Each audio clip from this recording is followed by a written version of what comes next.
Hello friends, आज मैं आपके साथ मैक्रो इकोनॉमिक्स का एक टॉपिक करूंगा। चैप्टर का नाम है मनी, टॉपिक का नाम भी है मनी। मनी क्या होता है, चलिए डिस्कस करते हैं। डिस्कस करने से पहले बता दूं कि इस चैप्टर के सारे लिंक आपको डिस्क्रिप्शन में मिल जाएंगे। आप जाके नंबर वाइज सारे पढ़ सकते हैं, आपको बहुत मजा आएगा और पॉज करके साथ साथ नोट्स भी बना सकते हैं। चलिए शुरू करते हैं। Money is a commodity which is commonly और generally accepted as a medium of exchange. Money कोई भी ऐसी कमोडिटी है जो कि आमतौर पर लोग as a medium of exchange उसे एक्सेप्ट कर लेते हैं। It is the medium in which prices and values are expressed. Money एक ऐसा मीडियम है जिसमें किसी भी चीज़ का कीमत, प्राइस या किसी भी चीज़ की वैल्यू को एक्सप्रेस किया जाता है। फॉर एग्जाम्पल, फ़ोन कितने का है उसकी वैल्यू के हिसाब से प्राइस होगा ना, ठीक है। कार कितने की है, जितना प्राइस है उसका कार का, उसके वैल्यू के हिसाब से ना। तो किसी भी चीज़ की वैल्यू को बताना वो इन टर्म्स ऑफ मनी आता है, ठीक है। It circulates from person to person and country to country, facilitating trade and it is the principal measure of wealth. जो मनी है उसकी सर्कुलेशन इंसानों के बीच में होती है और कंट्रीज़ के बीच में भी होती है, और मनी के थ्रू ही आपको पता लग सकता है कि एक इंसान कितना वेल्दी है, कितना दौलतमंद है, ठीक है। वैसे मनी का चैप्टर पढ़ रही हैं तो इसलिए मैं मनी मनी कर रहा हूँ, ठीक है। अब आप ये भी कह सकते हैं कि जिसके पास नॉलेज ज़्यादा है वो असल में अमीर है, मगर मनी के चैप्टर में हम टर्मिनोलॉजी ऐसी यूज़ कर रहे हैं कि जिसके पास पैसा ज़्यादा है, कैसे पता लगेगा कौन सा इंसान वेल्दी है। इन टर्म्स ऑफ मनी, जिसके पास मनी ज़्यादा है वो ज़्यादा वेल्दी माना जाता है आजकल की सिचुएशन के हिसाब से। आई होप ये वीडियो आपको पसंद आई होगी। अगर पसंद आई है तो please like, share and subscribe. इस चैप्टर के सारे लिंक डिस्क्रिप्शन में मिल जाएंगे और नंबर वाइज देखेंगे तो आपको दोबारा किसी और की वीडियो नहीं देखनी पड़ेगी। Take care, bye bye.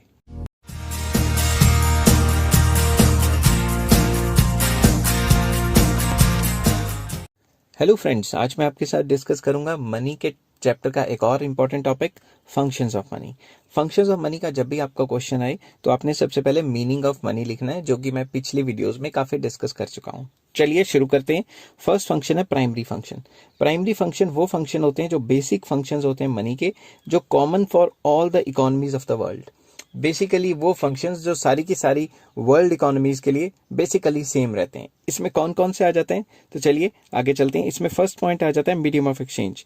तो मनी का सबसे मेन काम क्या है, medium of exchange, which is most important function. क्या आप मनी के थ्रू गुड्स को खरीद सकते हो और बेच सकते हो। It means that money acts as a intermediary. Money क्या है, एक बिचौलिया है गुड्स एंड सर्विसेज के खरीदने और बेचने के बीच में। Money as a exchange transaction use होता है। तो नेक्स्ट पॉइंट में मैंने लिखा हुआ है इसी के साथ, use of money as a medium of exchange has removed the major difficulties of double coincidence of wants in the barter system. Barter system में डबल कोइंसिडेंस ऑफ वांट्स थे कि अगर दो चीजों को दो एजेंट्स हैं, उन्होंने आपस में एक दूसरे की चीज एक्सचेंज करनी है। जैसे एक है जूते बनाने वाला, एक है कपड़े बनाने वाला, दोनं को साइमल्टेनियस नीड होगी तभी तो दूसरे एक दूसरे की चीजें एक्सचेंज करेंगे। मगर एक की चीज जो जूते बनाने वाला है उसके कपड़े फट गए, मगर जो कपड़े बनाने वाला है उसके जूते जो है नहीं फटे, तो वो एक्सचेंज थोड़ा ना करेंगे। तो इसमें डबल कॉन्सिडेंस बहुत ज़्यादा चाहिए होती थी बार्टर सिस्टम में, मगर जब से मनी आया तो बार्टर सिस्टम के जो डीमेरिट्स हैं वो खत्म हो गए। खत्म नहीं हो गए, बार्टर सिस्टम ही खत्म हो गया। नेक्स्ट आ जाता है मेजर ऑफ वैल्यू। मनी के थ्रू आप किसी भी चीज़ की वैल्यू को मेजर कर सकते हो। It means that the value of each good and services is measured in monetary terms. It is also called unit of account. For example, मेरे रूम में जो भी चीज़ पड़ी है, फ़ोन, एसी, टीवी, फ्रिज, ये जो सारी चीज़ें पड़ी हैं, इनमें में से किसकी वैल्यू ज़्यादा है, किसकी वैल्यू कम है, वो हमें कैसे पता लगता है, मनी की टर्म्स में।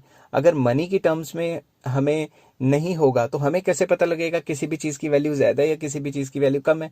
क्या पता हम घोड़े को गधे से एक्सचेंज करते रहे, हमें पता ही नहीं लगे किसकी वैल्यू ज़्यादा है, क्योंकि घोड़े महंगे आते हैं तो उनकी वैल्यू ज़्यादा है। फॉर एग्जाम्पल, एक सेब और एक तरबूज को एक्सचेंज करते रहे, मगर तरबूज जो है वो थोड़ा बड़ा होता है तो वो महंगा होना चाहिए, और जो सेब है थोड़ा छोटा होता है तो थोड़ा सस्ता होना चाहिए, ठीक है। ऑफ सीजन में लोगे तो थोड़ा महंगा पड़ेगा, मगर इतना नहीं महंगा पड़ेगा कि 5-10 किलो के तरबूज से आप उसको कंपेयर करो। तो मनी के थ्रू हम किसी भी चीज़ की वैल्यू को मेजर कर सकते हैं। नेक्स्ट आ जाता है सेकेंडरी और subsidiary functions. It includes all those functions that are supplementary to the primary functions. जो प्राइमरी फंक्शंस के अलावा जो बाकी फंक्शन है सप्लीमेंट करते हैं, सप्लीमेंट्री हैं, इतने ज़्यादा इंपॉर्टेंट नहीं है, मगर फिर भी हम ये कह सकते हैं कि ये भी इंपॉर्टेंट है, मगर उतने ज़्यादा इंपॉर्टेंट नहीं है जितने प्राइमरी थे। तो इसमें फर्स्ट आ जाता है standard for deferred payments. Deferred payments क्या बीमारी है सॉरी डेफर्ड पेमेंट्स होता है वो पेमेंट्स जो हमने कभी ना कभी फ्यूचर में करनी है। फॉर एग्जाम्पल, मैंने आपसे 1 लाख रुपया कर्जा ले लिया और फ्यूचर में मुझे 1 लाख रुपया देना है और क्या पता सूद भी देना पड़े साथ में। अगर आप दोस्त नहीं है तो सूद भी देना पड़ेगा, ठीक है। तो अगर मैंने आपको जितनी रकम ली है उतनी या उससे ज़्यादा सूद समेत वापस करनी है, तो फिर मैं किसी भी टर्म्स में करूँ, लाइक मैं 1,000 का नोट, 2,000 का नोट, 500 का नोट, ऐसे ऐसे कोई भी नोट आपको दूंगा तो आप मना नहीं करेंगे। तो मतलब मनी एक स्टैंडर्ड है डेफर्ड पेमेंट्स के लिए। मगर दूसरी तरफ अगर बार्टर सिस्टम होता तो मैं आपसे 1 किलो सेब उधार लेता और अगर आपको 1 किलो सेब वापस करने जाता, आप कहते मेरे तो मीठे हैं, मैं मीठे देता, आप कहते और मीठे हैं, मैं और मीठे देता, तो आप कहते बहुत ज़्यादा मीठे थे, तो उसमें तो कोई मेजर करने का कोई क्राइटेरिया ही नहीं है ना। तो इसीलिए ये मनी क्या है, it is a standard for deferred payments. जिसने भी पैसे कर्जे लिए होते हैं या फ्यूचर क्लेम्स वापस करने होते हैं, उसके लिए एक स्टैंडर्ड है कि भाई इतना का इतना कर दोगे, कि मनी की टर्म्स में कोई बहस नहीं करता। चाहे आपने उनसे 100-100 के नोट पे लिए हों और आप उनको 50-50 के नोट पे सारा कर्जा वापस कर रहे हैं, तो वो मना नहीं करेंगे। तो deferred payments are those payments whose are made which are made some time in the future, that is repayment of loans etcetera etcetera. तो ये चीज़ मैंने आपको समझा दी, आपको समझ आ गई होगी। नेक्स्ट आ जाता है स्टोर ऑफ वैल्यू। मनी की टर्म्स में किसी भी चीज़ की वैल्यू को स्टोर किया जा सकता है। फॉर एग्जाम्पल, मैं टीचर हूँ, मैं टीचिंग करता हूँ, तो मेरी टीचिंग की वैल्यू को मैं स्टोर कैसे करूँ? मैं टीचिंग बेच के जैसे बच्चों को पढ़ाता हूँ और उससे जो मुझे पैसा आता है मैं अपने फ्यूचर के लिए, बुढ़ापे के लिए सेव कर सकता हूँ, ठीक है। बट अगर मनी ना हो तो मैं अपनी ये जो वैल्यू है उसको कैसे सेव करूँगा? कर ही नहीं सकता। फॉर एग्जाम्पल, फार्मर है, फार्मर जो आज जो कल्टीवेट कर रहा है, जो प्रोडक्शन कर रहा है, उसकी वैल्यू को पैसे की टर्म्स में कन्वर्ट करके अपना सारा माल मार्केट में बेच के अपने पास पैसा रख सकता है और वो फ्यूचर में यूज कर सकता है, ठीक है। तो उसे ही कहते हैं स्टोर ऑफ वैल्यू। मगर कोई और चीज में अगर मैं चाहूँ अपनी सर्विस बचा के रखूँ, तो आज जो मेरे अंदर जोश है वो 80 साल में तो नहीं रहेगा ना, तो फिर सर्विस की वैल्यू तो गिरती जाएगी।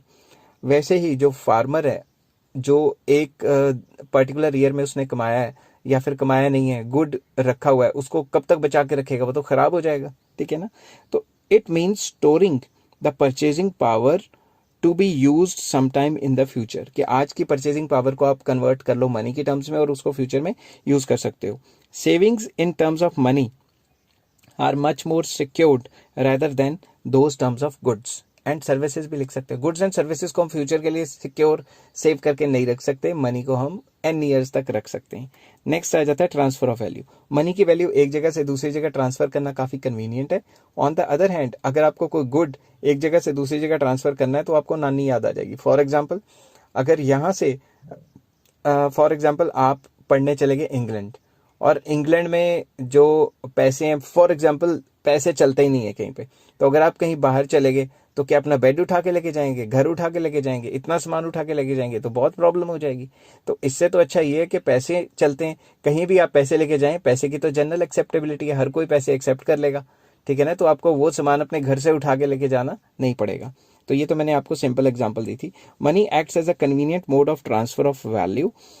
मनी क्या है? Helpful when goods are purchased from far off places for the satisfaction of human wants। आप कहीं बाहर गए और आपको चाहिए, तो आप अपने घर से थोड़ा ना सब कुछ लेके जाएंगे, तो फार ऑफ प्लेस में जाके आप मनी से कोई भी चीज़ खरीद सकते हैं, बेच सकते हैं, क्योंकि मनी की जनरल एक्सेप्टेबिलिटी है। थर्ड आ जाता है contingent functions. These are those functions which tend to assume significance during the course of economic development. जैसे जैसे इकोनॉमिक डेवलपमेंट हो रही है, मुल्क की तरक्की हो रही है, वैसे वैसे इन जो फंक्शंस ऑफ मनी है इनकी काफ़ी इंपॉर्टेंस बढ़ गई है। इसमें नंबर 1 आ जाता है money forms the basis of credit instrument. जितने भी क्रेडिट इंस्ट्रूमेंट है उनका बेस क्या है? मनी। मनी होगा तभी तो क्रेडिट क्रिएशन होगी, लोन्स वगैरह दिए जाएंगे, लिए जाएंगे। तो चलिए आगे शुरू करते हैं। Money serves as a basis of all credit instruments like cheques, draft etcetera etcetera. तो ये सारे के सारे cheque, draft, bills of exchange, ये क्यों चलते हैं? क्योंकि मनी है। अगर मनी ना होता तो ये सारे क्रेडिट इंस्ट्रूमेंट जीरो हो जाते।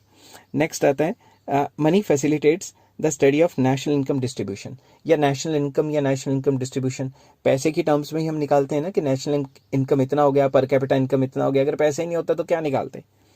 Every data is measured in terms of money, that is national income या पर कैपिटा इनकम या per capita consumption expenditure, personal disposable income, ये सारी जो चीज़ें इन टर्म्स ऑफ मनी निकलती हैं ना। तो मनी ना होता तो ये सारी चीज़ें तो खत्म हो जाती। नेक्स्ट आ जाता है bearer of option. Bearer of option का मतलब ये कि जब तक आपके पास पैसे हैं, आप इंजॉय करते हो कि आप कहीं भी पैसे को अपनी मन मर्जी से खर्च कर सकते हो।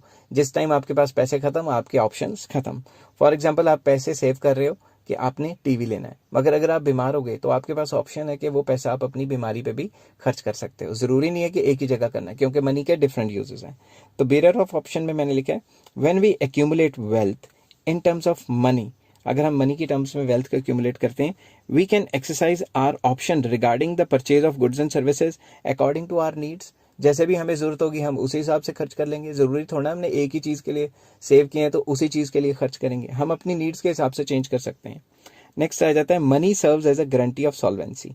मनी जो है वो एक गारंटर है कि वो सॉल्वेंसी करेगा। सॉल्वेंसी क्या है, आपने सुना होगा कि आप इकोनॉमिक्स के स्टूडेंट हैं तो आपने सुना होगा कि कई बार क्या होता है, कई इंसान या फिर कई कंपनियां जिन्होंने देनदारी करनी है, जिन्होंने लोन रीपे करने हैं, उनके पास पैसा होना बहुत जरूरी है। अगर उनके पास पैसा नहीं हुआ और उन्होंने टाइम पे अपने लोन वापस नहीं किए तो वो इंसॉल्वेंसी का केस पड़ जाता है, इंसॉल्वेंट बन जाते हैं, मतलब कि वो बैंकरप्ट हो जाते हैं। ठीक है, तो अगर आपके पास मनी है तो ये एक गारंटी है कि आप सॉल्वेंसी हो, मतलब आप बैंकरप्ट नहीं हो, और जितनी भी आपकी जो लाइबिलिटीज हैं वो आप अच्छे से मतलब निभा सकते हो, मतलब रीपेमेंट ऑफ लोन कर सकते हो। तो monetary deposit serves as a guarantee against insolvency, कि आप इंसॉल्वेंसी में ना पड़ जाओ, कहीं कंगाल ना घोषित हो जाओ, तो उसके लिए मनी क्या करता है, आपको गारंटी देता है कि आप इंसॉल्वेंट नहीं बनोगे। A firm can be declared bankrupt when it fails to fulfill its monetary liabilities। कोई भी कंपनी को बैंकरप्ट कर दिया जाता है, डिक्लेयर कर दिया जाता है। कई कंपनी है शेयर मार्केट में जिनको बैंकरप्ट कर दिया जाता है। शेयर मार्केट पे भी मैं वेरियस लेक्चर्स देता हूँ, तो आप उनको भी देख सकते हैं कि साइड इनकम कैसे कमाई जाती है।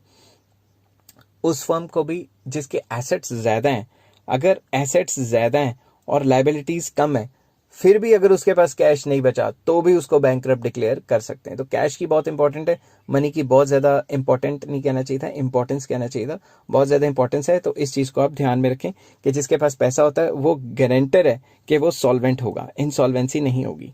तो next, money facilitates liquidity of capital. Liquidity of capital में क्या आ जाता है, फिक्स एसेट्स।